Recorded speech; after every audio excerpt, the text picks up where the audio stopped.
All this facades, all this fake heart that he play out on the field, that ain't Terrelle Pryor. I checked his background. He's a suburbs kid from Pittsburgh. I know you talked about it, Adam. Garbage. What did that start with for you, Terrelle? Garbage. There you go, right there. Oh, shit. There you go. Get him out of there. You see him in there? Okay. Right there. You better find him somebody to play with. Is it him saying basically he could... Garbage. Garbage. All right, Adam. Aside from Terrelle, how big is it for you guys? Garbage. I ain't talking about nothing else. I'm happy we won. All right, cool. Terrelle Pryor, garbage. He had props and everything. Browns coach Hugh Jackson did not complain about Adam Jones' criticism of receiver Terrelle Pryor. Jackson even said Pryor has to stop some of the things that he's doing that lead to that kind of situation, adding, I don't think that there's any place in the National Football League, especially on our team, for this. Max, your reaction? Well, Terrelle Pryor is extremely talented, but when you're 0-13, shut up. I mean, I think that's what it comes down to. And maybe Hugh Jackson would say that no matter what your record is, that's not the way I want to run my football team, and that's his prerogative. Whether he's right or wrong, I think, are ultimately borne out in the results. Whatever his process is the results over time. And Hugh Jackson, up until now, he's a head coach now, has gotten results, and I'd be optimistic about his ability to get results going forward. But to me, the issue is, if you're 0-13, stop talking. You're 0-13. Why are you stirring the pot? Well, listen, that's correct. Here's the deal. Mm-hmm.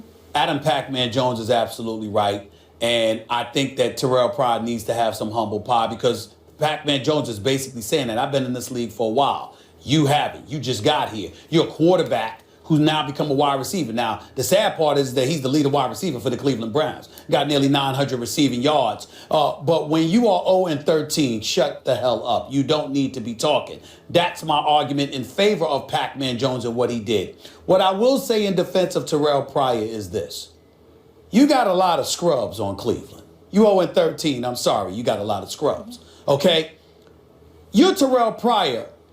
You're doing everything everything imaginable and everything possible to disassociate yourself from it, but you can't help it. You're wearing the same uniform, representing the same franchise, from the same city. You got to go out on the same field with these dudes every day, every week rather, knowing they stink, knowing you'll probably lose, and the frustration is just boiling. So you try to get yourself motivated, caught up in individual matchups, because what you're trying to do is separate, distance, and disassociate yourself from the abysmal circumstances that you're indelibly attached to.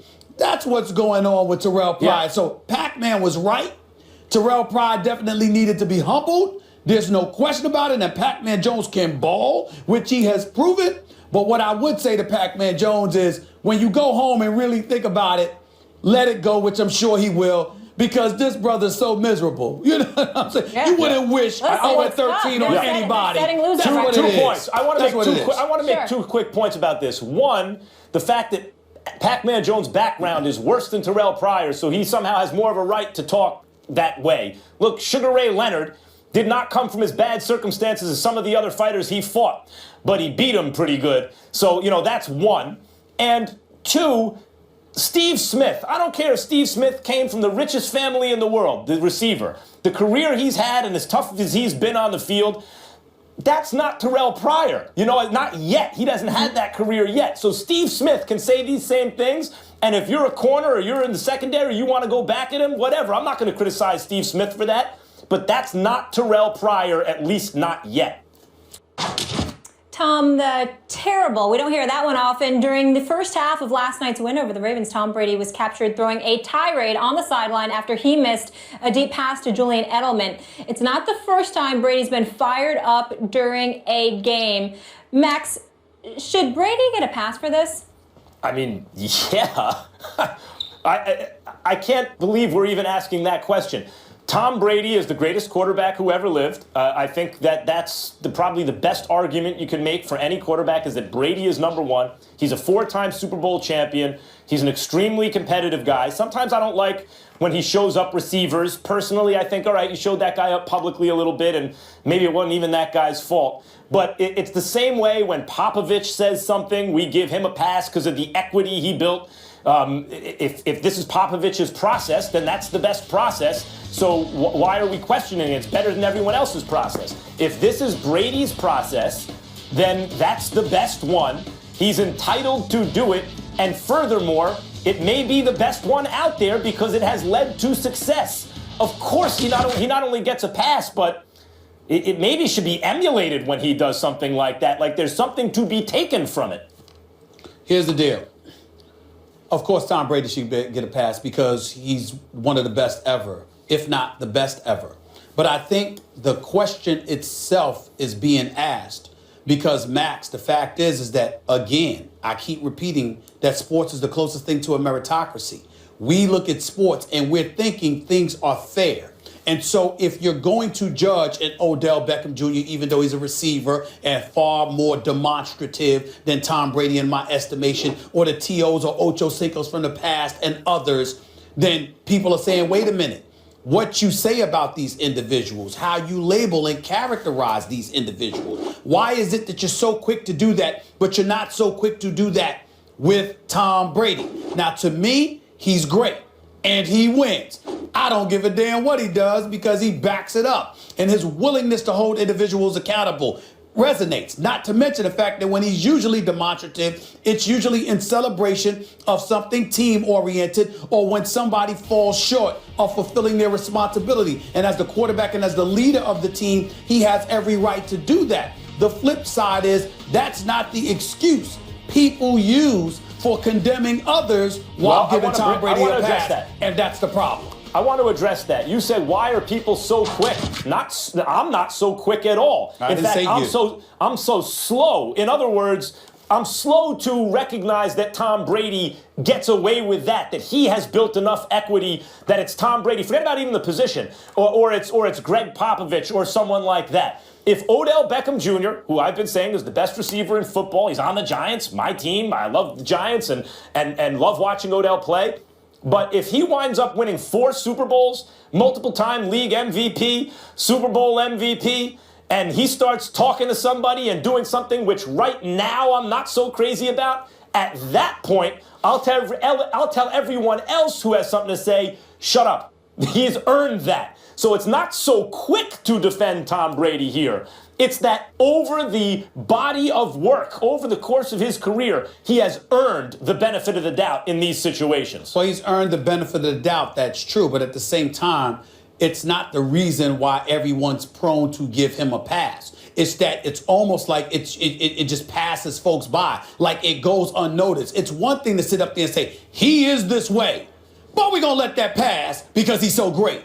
It's another thing to be in a situation where you're not even acknowledging how he chooses to conduct himself, his demonstrative tendencies. And yeah, now far be it for me to get on anybody about being demonstrative. I certainly don't have a problem with it. Could you imagine? Especially when this brother is a winner.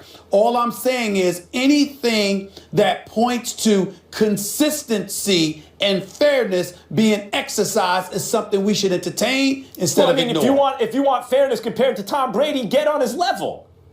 Well, that's not necessarily always the case. Jerry Rice can say whatever he wants. Well, I'm not sure about that. That's the whole point. I'm not sure if Jerry Rice acted like T.O. Okay. or Odell Beckham Jr. would have been a problem. I can't speak for others. As far as I'm concerned, Jerry Rice can say whatever he wants. Okay. All right. We all know you're a bit different. But go ahead. Let's stay in the AFC. Go to the AFC North. You two. Got the big in the room. It's about winning. That's what it comes down to. And Jim Harbaugh's that guy. I mean, he went to Michigan. They were losing. All of a sudden, they were back in. They were the Michigan that we knew of old. He went to Stanford and said, right. I'm going to beat you at USC. Everyone laughed at him, and guess what? They started beating USC. And that offensive line can be fixed. It really can be fixed. But you got to get the right person in line to fix that. Look, if Kevin Demoff and Stan Kroenke want to win, you have to put the right people at the head. You really do. That's what it comes down to. I feel bad for the fans, and I feel terrible for the players, and that's no fun. Eric Dickerson will get his VIP treatment back, rightfully so. That was him on AM 570 LA saying he wants Jim Harbaugh as the next head coach of the Rams after Jeff Fisher was fired yesterday. Max, who do you think should be the next head coach in LA? Well, of course, if you can get Jim Harbaugh, you go get Jim Harbaugh. The guy is a winner. He doesn't wear particularly well over time, it seems to me, in the NFL if you look at San Francisco. But even there, That was a tremendous, I thought over a 3-year period, when you look at all the evidence, even though they didn't win the Super Bowl, they were the best team over that period in the NFL. If it's not about him being an offensive or defensive, mastermind. As Mark Schlereth points out when he comes on this show, people are hung up on drafting, but there's also the element of development. And it's not exactly the same thing as drafting. Ideally, you draft the players you want and develop them in the ways that you think that's the reason you draft them. They can become this guy ultimately. But it's not exactly the same thing. And you look at players, for example, on the Patriots. Who was Julian Edelman? Who was Chris Hogan? Who was LeGarrette Blount? Who was Malcolm Butler? Who are these people? But they get to the Patriots, and because of the way they are developed there and then the way they're deployed, they are excellent, assets for a football team. So Jim Harbaugh, wherever he goes, will do that, it seems to me, and is an elite football coach, either on the college or pro level. And if you can get him, you get him.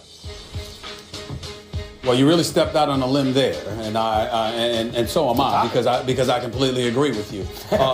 You want to go and get Jim Harbaugh, and the reason why you want to go and get Jim Harbaugh, and I feel sorry for saying this because part of me doesn't want him to leave the kids at Michigan and what he's built there. I'd like to see him win a national championship before he gets. I mean, we rave about Jim Harbaugh, and I love him. I think he's a great, fantastic coach, but he didn't win a national championship at Stanford. He didn't win the Super Bowl championship at San Francisco. He hasn't won the national championship or been in the playoffs at Michigan, even though it's year 2, and he's clearly done a phenomenal job. So why should he be the ideal individual in Los Angeles? It's very, very simple. Because he got robbed in San Francisco. The fact of the matter is the San Francisco 49ers, they set up there and they made him the scapegoat. Trent Baalke and Chip Kelly shouldn't be there as far as I'm concerned. What they did to Jim Harbaugh is an absolute travesty. And the fact that he could end up in Los Angeles, out on the West Coast, in the same division as the San Francisco 49ers, I think would be poetic justice. And I think it's something that we all should clamor to take place. I definitely think that's the way to go. One comment about that, Stephen A. There are managers and coaches in every team sport who mean a tremendous amount to turning around the fortunes of the team. I think about Billy Martin in baseball. He was worth, he could take a last place team the year before, and just through not even acquiring players, using them certain ways and just being a brilliant baseball guy, win the division the very next year, come in second place, just a total turnaround that's unlike anybody else. And I think Harbaugh is that kind of guy. He's so intense, he can do that immediately. Like that year, you go from terrible to really, really good. But Billy Martin was not a long-term answer for a franchise or a team because the intensity burnt those guys out. And the only reservation I have for Harbaugh's candidacy as a head coach in the NFL is in college with the turnaround of players, the turnover rather, every several years, and the fact that they are college kids and you can coach them a certain way, that intensity maybe wears better. And I wonder if in the NFL, it's not that I would ever pass on Harbaugh, I would take him, he'll make you good right away. But it will be interesting to see if and when he has his next stop at the NFL level, whether that wears well over time. And maybe it's with the front office that it doesn't wear well, I don't know. But it seems to me it's possible that his level of intensity will make you great for 3 or 4 years, and then it may be time to move on. I'd like to see him again in the NFL. It'll be interesting to see their laundry list of candidates right now, former coaches and obviously coordinators. But what an opportunity to turn around football in the city of Los Angeles, that sunshine. Obviously, a lot of work to do. Here's the beauty of it. There's nowhere to go but up. Exactly. It's been so awful. The bar is It's set been nice so awful. and low. The bar is set nice and low. And Jim Harbaugh is like the Larry Brown of football. He's Mr. Fix-It. Let's see what he does. Let's see if that's something that he would take. But they would be smart to extend the opportunity to. It'll be interesting to see how it plays out. Coming up next.